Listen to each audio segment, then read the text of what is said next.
Hey everybody, it's Keegan here. I'm back with another video for you guys, and it's time for another edition of Keegan's Movie Reviews once again. And today we're going to be talking about two films that I saw in theaters this week. One of them I saw in theaters on Wednesday, which was my birthday, and the other one I saw in theaters last night. And both of these are brand new movies. Anyways, let's talk about them. So the first film we're going to be talking about is the new Yorgos Lanthimos film, Kinds of Kindness, which was written and directed by Yorgos Lanthimos. And this film was released on June 28th, 2024, so this movie came out last Friday.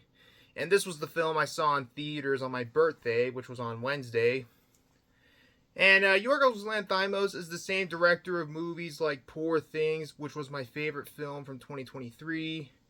And he also directed The Killing of a Sacred Deer, The Lobster, The Favorite, and a couple of other great films.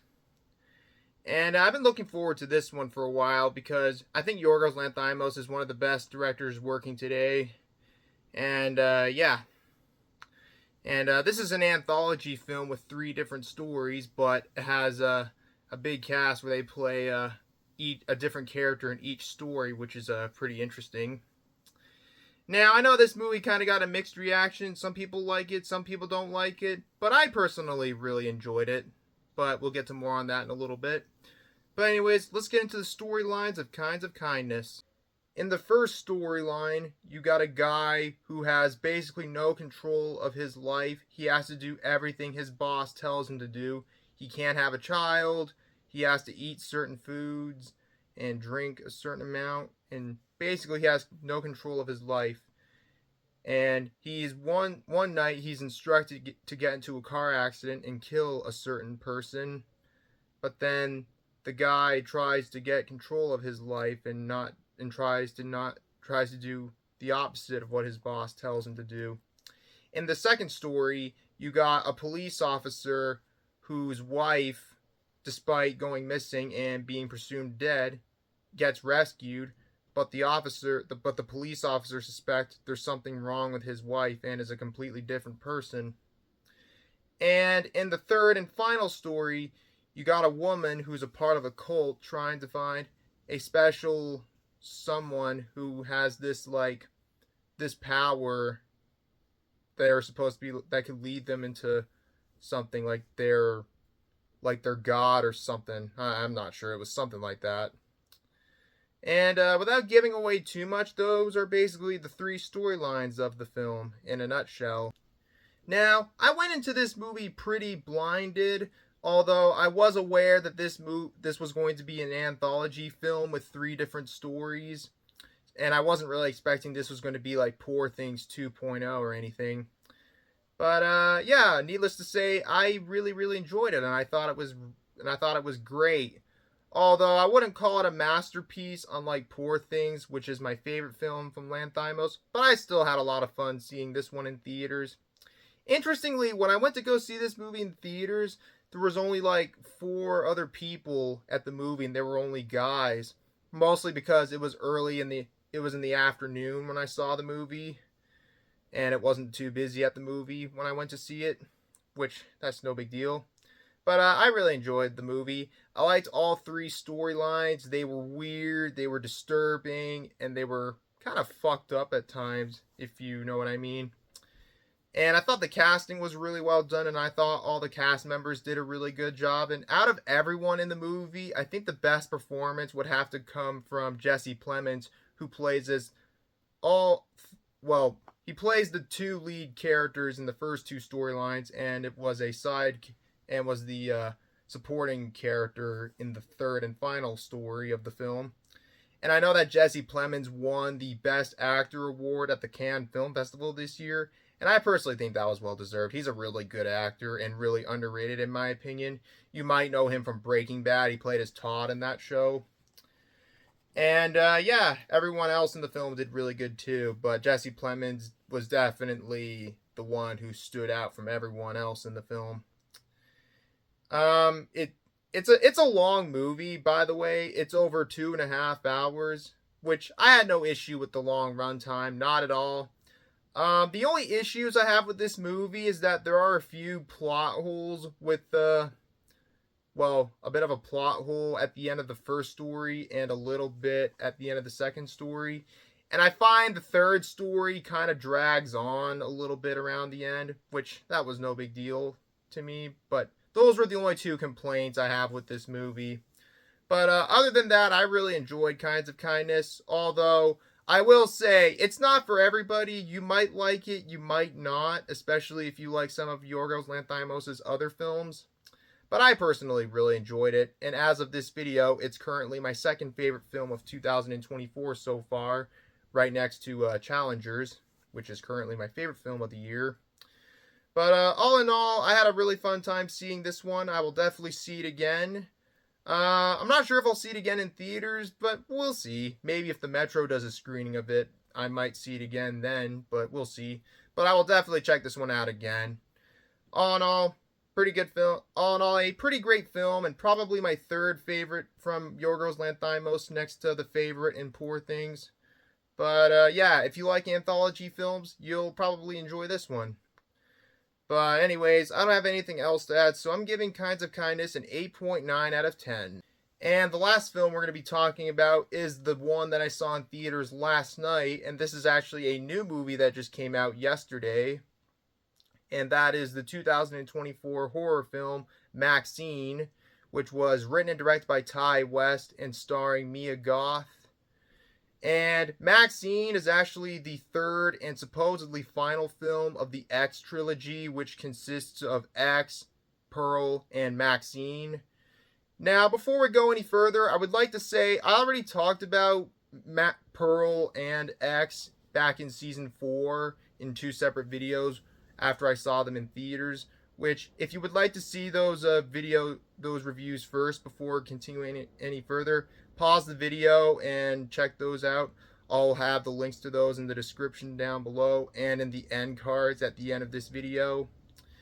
Now, before I saw MaXXXine, I rewatched X and Pearl for the first time since I saw them in theaters. When I first saw X in theaters, I was not a big fan of it for some reason. But after rewatching it a second time, I thought it was a pretty good movie. Kind of just your average slasher, but it's fun. Pearl, on the other hand, I liked better. It was a pretty good origin story of the villain from X. And it was basically just Joker, but for girls, basically. Now, this new movie is a lot different from the other two. It's kind of a whodunit type movie. But, yeah, we'll get to more on that in a little bit. But right now, let's get into the story of MaXXXine, and then we'll get into my thoughts on it. Now, MaXXXine takes place in 1985. It takes place 5 or 6 years after after X ended, which X took place in 1979. And it follows the titular character Maxine Minx, played by Mia Goth, who was a big name in the porn industry, who sets out to make her first breakthrough role as an actress in a non-pornographic film, in this case, a horror film. However, there's protests going on because of the satanic panic that went on back in the 80s, which is when this movie takes place in. And to make matters worse, there's a serial killer on the loose known as the Night Stalker going around killing people. And the authorities are trying to see if MaXXXine knows about it, because 2 of her closest colleagues were murdered around the beginning of the movie. And then she's getting stalked by somebody who knows about her MaXXXine's past from the first movie. And MaXXXine is trying to do everything to come to terms with the past and find out who's behind it. And without giving away too much, that's basically the story of the film in a nutshell. Now, I really enjoyed MaXXXine. I'd say it's the best one out of the 3 movies, and it's a lot different than the other movies. Well, the first one was a slasher movie. The second one was an origin story, which was a slow-paced movie. But, yeah, it did turn into a slasher towards the end. This one is more of a whodunit type movie. And I really like the music choices for the film. It has a great soundtrack, and I love the use of Bette Davis' eyes at the end of the movie. I thought it fits perfectly with the end credits for the movie. And the set designs are all really well done, and it looks like it's it's like straight out of the 80s. And the costumes, the hairstyles and stuff looked really cool. And you got a big cast in this movie too. You got Kevin Bacon, Giancarlo Esposito, who was a big surprise that he was in this movie. It even had Halsey. I think that's how you say her name. She was in the movie, but not very long though. And Elizabeth Debicki from Tenet, and a couple of other big names you might be familiar with. But yeah, I enjoyed this one. This was a lot of fun, and it was pretty packed when I went to go see this one in theaters last night. It was almost sold out, surprisingly. But it's not nearly as violent as the first movie was. It is gory, but there's more off-screen kills in this one than there was in the other movie, surprisingly. And there was a big gunfight around the end, which I don't want to spoil it. But I enjoyed this movie for what it was. It was fun. It was entertaining, and I had a lot of fun seeing this one in theaters. My only issue with this movie is that I don't know. I just wasn't a big fan of the big twist reveal at the end. For some reason, I'm not quite sure why, but I don't know. I guess it'll grow on me more the more I watch it, I guess. But that's kind of my only issue. But other than that, I had a lot of fun seeing MaXXXine. It was a good end to the trilogy, unless they decide to make more, because I hear rumors saying that Ty West might make another movie in the series, which, okay. But I think they should just end it with MaXXXine. I thought it was a good end to the trilogy. But yeah, I had a lot of fun with MaXXXine, and it's probably my favorite one in the trilogy. If I were to rank all the X movies, it would be MaXXXine, Pearl, and X. But yeah, other than that, I enjoyed MaXXXine. It was fun. It was entertaining. It was fairly gory. And it was fun to watch. I had fun seeing this one in theaters. And I guess this was the first trilogy of movies that I ever saw in theaters where I saw all 3 movies in theaters. Well, as far as I remember, at least. But yeah, if you like the first 2 movies, you'll enjoy this one. I would highly recommend it. But yeah, so that's about all I have to say about MaXXXine. So I'm giving MaXXXine a 7.9 out of 10. Alright everybody, so that's going to be it for this video. Thank you guys so much for watching. If you enjoyed the video, as always, feel free to leave a like, leave a comment below, and subscribe for more videos like this, and turn on notifications, and share the video with your friends. And what do you guys think of these movies? Let me know in the comment section below. And like I said before, if you'd like to see my review of X and Pearl, the links to those are in the description down below, and on the end cards on your screen. So check those out. But anyways, guys, that's all I have to say. So thanks again for watching. I hope you all have a great day. And until next time, this is Keagan Shepard signing off. Thanks for watching. I'll see you in the next one. And yeah, take care, everybody. Peace out. Bye-bye.